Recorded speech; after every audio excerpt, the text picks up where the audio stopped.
Me, because I get a lot of fat here, or have a lot of fat, then I think, well, at least I will burn better. Because then they need less energy when I'm a corpse, because when there's a lot of fat, then it burns quite well. So it's always an advantage somewhere.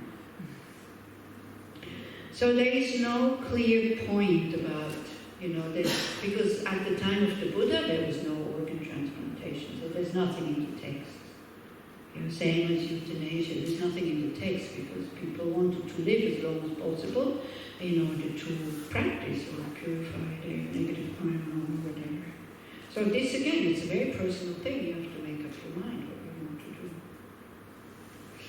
I have someone in my family with limited mental capacity. I don't want to see this person because of the limitations of the conversation. He's always repeating the same things. You're like me, eh? How can I behave like that and pretend to acquire the Buddha's teachings? Well, again, when we see somebody like this, we kind of go, it could be me. We always think what I'm saying is so interesting, isn't it? Some people might listen to us just out of politeness or compassion. But no, what I'm saying, of course, is interesting. And then we'll blah, blah, blah, blah, blah, what happened to me. Hey, listen what happened to me. Hey, listen what happened to me. Hey, listen what happened. And we think that's very interesting for other people. Have you ever, like now is, now with the telephones, it's kind of finished.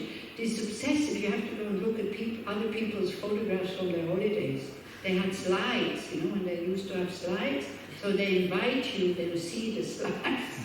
And, you have to, wow. Ocean, mountains, this, and then some people, food, what people, they photograph the food.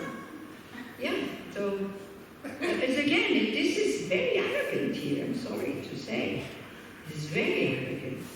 Because we will become the same way. So there's this story about the father and the son, where the father got really old and a bit dement, and the son wanted to get rid of him, and then he thought, well, I'm just going to put him in a box, and then, in a wooden box, and throw him off the cliff. So he put the father in the box, and then as he was about to throw him off the cliff, Father was knocking at the box and said, let me out, you can throw me off the cliff, just the body, because your children might need the box for you when you're old. You see, when we think how parents, how they try to make us talk, how many times they repeat, say papa, say mama, say cup, say this, say that, with so much patience. And then when they get old, maybe, and repeat the same thing. I find it very relaxing to sit with old people who repeat themselves again and again and again, because I don't have to say anything. I just have to listen. And they're so happy, because nobody wants to listen to them. I find it very easy, and it is an act of kindness just to be there and listen when you feel that nobody else wants to listen to them. That would be the Buddhist way. Like thinking, hey, this could be me. How would I like to be treated? This is always the best. If, this could be me. How would I like to be treated by other people? And then to think, well, it's actually quite easy because I never have to come up with new things or whatever, This, I saw like Leora Price's, I can't remember her name. She had a Sri Lankan lady who was looking after her mom. And her mom was demented. She was really repeating the whole thing again and again. But she didn't mind at all. I mean, this woman was staying with that old woman 24 hours a day. Really, living in the same apartment, being with her at the same time, and really loving her. And not being impatient because she doesn't have much to do, because the woman didn't eat anymore, so she just had to be there. She didn't need much body care also. She just needed company, and this is what this lady was doing. And she said, I love you so much, I want you to live forever. Really, not because she has a job, but because she really loved her. It's so beautiful. say, I don't know if I would have had the patience to be so relaxed with that woman who's just, dement and repeating herself again and again and again and again. And if you can't bear it and you get really angry and upset and impatient, keep away from the person, that's okay. It's not very kind, of course.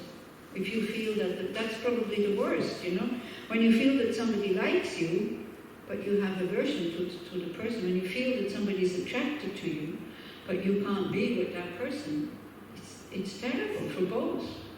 For the one who is rejecting and for the one who wants to be there. It's a very difficult situation.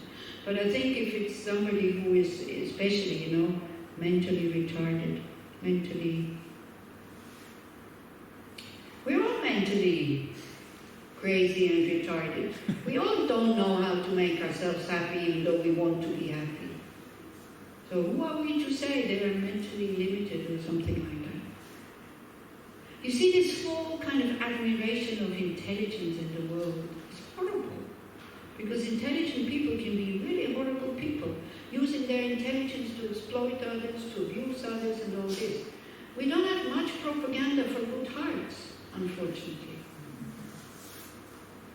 Yet that's what would say, that is what would make the world a better place, not the intelligent people. We have too many of those already. But people, if it's intelligence combined with a good heart, and not just I, me, for my fame, for my money, for my family, for my country, for my this, then the world would be a better place. Sometimes people kind of tell me that, you're trying to help everybody and it's a bit stupid or it's a bit naive. I don't care, I really don't care. I don't mind being naive and kind. I prefer to be kind and naive than to be unkind and highly intelligent, knowing that, they will exploit me. Yeah, it's ego. This person is not worthwhile to give my time to. And then you look what you're doing in the other, while you're not spending time with that person. What am I doing in the meantime? I'm doing something beneficial? Or am I trying to make myself feel happy? There's this video by Mipa Rinpoche, what about me, what about me, what about me? First thought in the morning, like a mantra, what about me, what about me?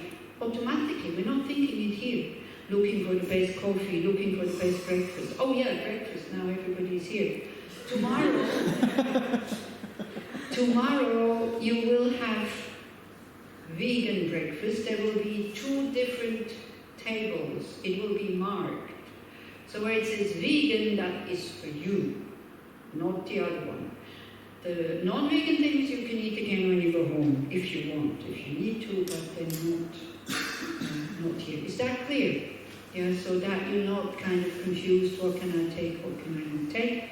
Because yes, I think it's very good the Dharma friends don't want to serve non-vegan food, which I think is a very good thing, They help you during these days not to create negative karma of eating animal stuff. So that is, what about, then the best food and the best this? And then he continues to say, but it doesn't give me more love, it doesn't give me more happiness, it doesn't give me more fulfillment, yeah? And then he rushes about, with shopping bags and going in, and even starting a spiritual practice, and then he answers the telephone, and it's very hectic, the whole thing.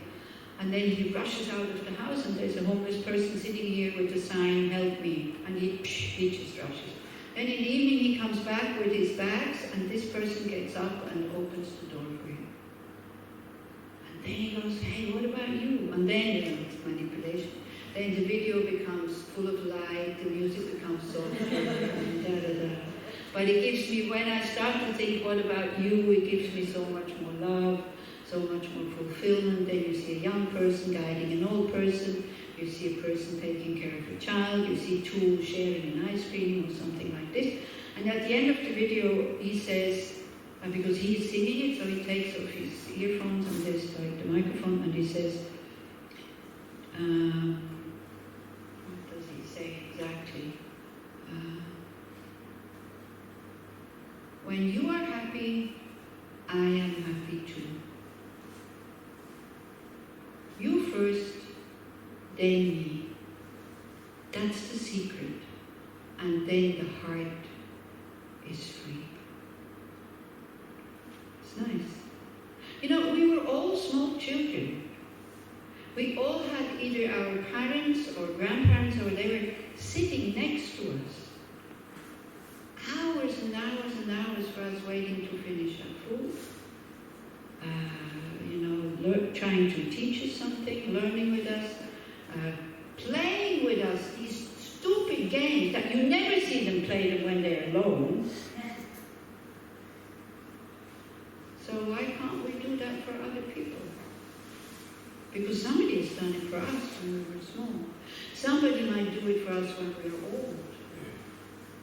Because again, all these people who are old and dement and repeat themselves, they didn't plan it. They didn't plan to become like that. At one point they were like us, thinking that, they will die happy, healthy, mind fully alert. Well, we can plan and hope and wish, but not necessarily will be like that. Okay. You see it as your object of patience. You don't need to do anything. You just need to relax next to a person like this. It's a perfect object to practice. To bring out your kindness. Out of kindness, I'm going to listen to this person. This person is teaching me kindness because I don't really want to do it. You see, if kindness comes naturally, then it's like, it's not really genuine. Okay. Regarding factors affecting rebirth, from what I understand, although we can only control our internal state, there are external factors that can affect the dying process. There is a certain prayer that should be read. People surrounding you should not cry, or else they disturb the process, moving on, etc. Well, I don't know. Again, everything is relative.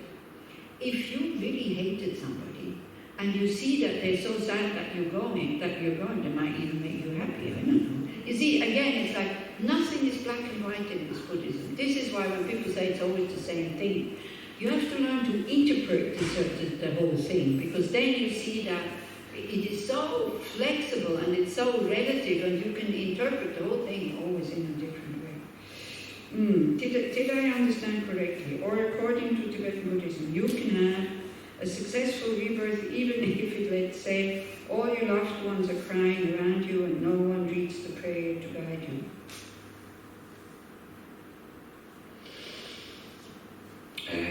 You see, these kind of things, one knows when one is a Buddha. Because this rebirth, the ripening of karma and all this you cannot read in the books. Because so many factors have to come together, as it says here, crying, not crying, reading book, not reading book. You could have a moment when you like this, oh, it's so repetitive, and now I'm hearing the whole thing again. So somebody might read the text, and you might go internally, I don't want to listen to this, but you can't talk anymore. But you don't know. We really don't know. So this is why I told you today, whatever occasion comes that we are upset, learn to relax. Somebody reads the book for you, fantastic. Nobody wants to read the Tibetan book of death for you. But also, if you're not really a very good practitioner, you don't understand what is in there. They're talking about peaceful deities, wrathful deities, this is happening, that light is coming up. You have to be familiar with these things so that they work. Okay? And so the Tibetans, yes, they do it. At least they try. They explain to your subtle mind what is going on. This is what we are going to do today or now. How does one die? It's good to know these stages also. You don't need to read the Tibetan Book of the Dead. Actually, if you're interested in the Bardo Todo, which is the Tibetan Book of the Dead, the best text now there's quite a good book also by Pönlok Dzogchen Rinpoche, Mind Beyond Death, where he is very well explained. We have one there also, which is called Rebirth, what is it? Death, Intermediate Stage Rebirth by Jeffrey Hopkins, which explains the whole thing in a very good... You can find many Tibetan texts in English where this is explained in a very, very good way. And you can train every night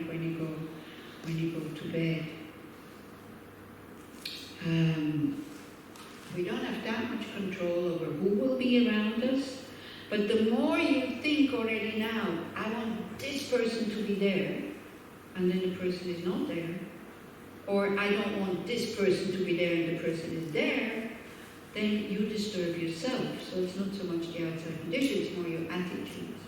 If already now you think, well, whoever is going to be there is fine, alone is okay, with people is okay, then again you become very flexible. And because you will not be able to say anymore maybe what you want and what you don't want. Yeah? We could still, if you really want, you can write it down. I don't want this person to be there. This we have control, but you can't. You can also write, I want this person to be there, but not sure if it comes. I guess if somebody writes, I don't want Losang to be there, I don't go. Yeah. But then it's like people, they think more about themselves than the dying person. When they feel the person doesn't want them to be there, they still, I have this need to go. Like this guy who called me up once, I had to take a plane, I think at 5 o'clock in the morning, and he called me at midnight, and he said, oh, I really wanted to say goodbye, I really want to say thank you, it was so wonderful. And I said, hey, I'm leaving early tomorrow morning. And he said, yeah, this is why I'm calling. So his urge to thank me, he totally forgot that maybe I'm sleeping at midnight because I need to take a plane at 5 o'clock in the morning. So when you are around dying people, please don't be like that. Try to find out what they want or what they need. Ask them also when they can still talk. What do you need? What do you want? And listen to what they say. Learn to listen. Listening is very very healing. Okay, so you want to die now, or you find this too spooky, or too kind of creepy, or too kind of strange? Yeah? Because when they talk about the part of Todo, this is you learn these stages, but plus all the cultural thing with the deities, the restful ones, the peaceful ones, and all this. So there's this very good book by Dzogchen Rinpoche, an old book by Chogyam Trungpa, which is called Bardo, I think, or something like that, which is also very good because he kind of compares it with psychological states, which is what it is, because these stages, or nothing exists outside of your mind. And this is what they're trying to tell you.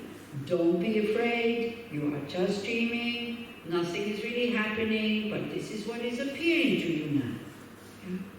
And you knowing these stages, when you are with somebody who is falling, who is dying, and they tell you, I am falling, instead of saying, no, look, you're lying on your bed, you can say, yes, I know, that's what you feel, because that's what the person feels. And then you can say, and the next thing that will happen, be attentive, this is this and this. And then they calm down. We had one young man at Tushita, and he had dysentery, which is like, serious. And so we had to bring him down to the hospital, not the zonal hospital, only the Delic hospital, but it's not that good. There's nobody around at night, So he was in a big dorm with many people, and in the bed next to him a person was dying. And because we had done this in the course, he had to leave in the middle of the course to the hospital, but we had already done this, and he started to recognize these signs, and he was so interested, and he was actually going next to the person to watch what was going on, and because he was so calm, because he was just watching, I'm sure he was helping the other person, he came back, and he said, if I wouldn't have known this, I would have freaked out. But because I knew it, and then I was interested, and I started to look, and so I wasn't afraid. The moment we know it's normal, we don't panic. All you need is somebody to tell you it's normal. Like also at Tushita, maybe 3 o'clock in the morning, boom, boom, boom at my door. I think I'm dying. I said, why? The first thought I had is also many years ago. To be honest, 3 o'clock in the morning, first thought I had, well, what do you want me to do about this? That was the first thought I had. I didn't say it. It was just it was a bad thought, which I did not express. So I said, okay, come in. What's happening? Then I used to make these people hot chocolate because that usually comes to that. So he says, my heart is beating. I said, okay, and you have to go and pee a lot, and your mouth is very dry, and this is that. He said, yeah. I said, okay, you have Lung. He immediately calmed down. He had no idea what Lung is, but somebody knows what I have, so it's okay. Lung is when your energies are too high. We call it stress, and then they push upwards, and they push the water out of your eyes. You cry very easily, but your mouth is very dry, your heart beats very fast, and you have to pee a lot. So that means your wind energies, if those who practice Ayurvedic stuff, are too high. So you need to eat peanut butter, and if you're not a monk, you drink beer. If you have a partner, you have sex, and you hang around people who laugh a lot, and you laugh with them. That's very good for Lung. And when the Tibetan doctor tells you you have Lung, that is your ticket for holiday. Don't sit, don't meditate, don't study, don't push. Just relax. That was always the nicest diagnosis you had in the Tibetan doctor was that, I have Lung. Everybody who came back, what this kind of thing. He said, I have Lung. We were always very happy about it. Bile and phlegm is not so exciting. So they do a lot with food, actually, also in the Tibetan medicine. Same as Ayurveda. They like this to balance the things in the body. Okay.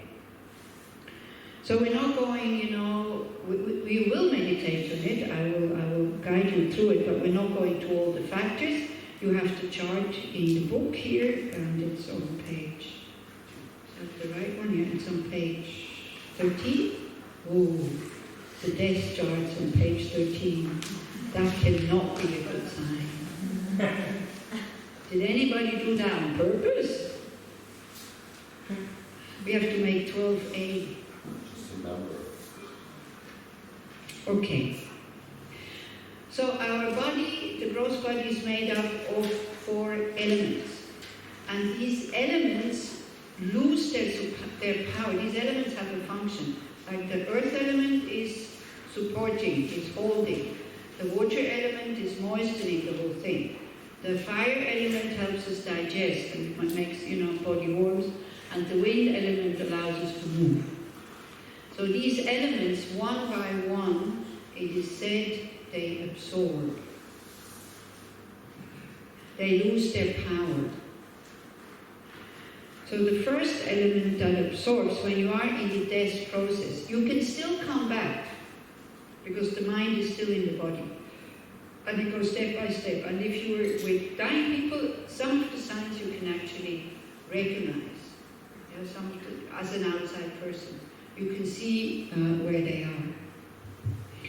But be careful, it doesn't have to be in that order. Even that is not that first this, then that, it can be kind of a little bit not exactly like this. But in general, like in all the texts, be it Kagyu, Gelug, Sakya, Nyingma, the order is the same. Yeah? So the first element that dissolves, so it's the factor dissolving, is the earth element, it's the aggregative form, it's the body. And so you feel something in the body. You feel as if the body becomes powerless. You feel as if the limbs are not like on your body anymore, or you have no control over the limbs. And that's very confusing, because we have such a habit that I can do with my hands and with my feet and with my legs whatever I want to do. Have you ever, maybe, while sleeping, you sleep on a hand like this and you can't move it with all your willpower? And then the mind goes, wow, isn't that interesting? Why not move my hand? I'm being cynical here. Do we react like this? Total panic. That's what is going to be at the time of death. You see, at the time of death, the reality that we think is real and that we have created changes. Because here also, we might have a feeling of falling, even though we're lying on a bed. The mind, because the earth element loses its power to support us mentally, kind of. We have this feeling of falling, and most of the people know it from going to sleep also. Because these absorptions happen when you go to sleep, when you faint. So the people who faint, who have fainted a few times, you might recognize a few signs here. And orgasm also, they say, like the whole thing opens. But it's especially dying, going to sleep, and fainting. Do you know what I'm talking about? Have you ever had this feeling of falling into a bottomless pit? Maybe a few minutes or an hour after you've gone to sleep. And then again, you're convinced that you're falling. And you grasp onto something. Yeah? This is also dying people sometimes. They hold on to you because they have this feeling of falling. And if they describe it, you can tell them, yes, I know, that's what you're feeling now. So the next time will be that. So again, if you wake up with a start, then it gives us a kind of a realistic view what death might be. Because when you have this feeling of falling, you come back into your gross body with the mind, so then you know who you are, you know where you are, because also when you fall, you don't know who you are, isn't it? And that's more frightening than the falling, not knowing who you are. And then the mind grasps at existence, and then that's where you activate the karmic imprint to be reborn. This is where then, when the mind is out, it throws you into your next existence. That wanting to exist, that clinging. Yeah. If you just watch and let go, then that would be your chance to attain liberation during dying. But for that, you need to be really calm and meditate on these things, which, yeah, is possible. Maybe for me, I don't think in this life, but if I continue, maybe in another life, or if I have a good rebirth, you know.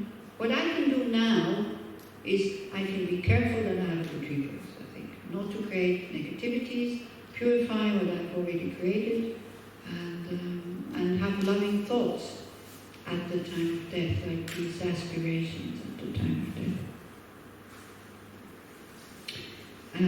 You have, and also each element has to do with a sense. So it's the eye sense that loses its power. Dying people, sometimes they cannot close their eyes, or they cannot open their eyes.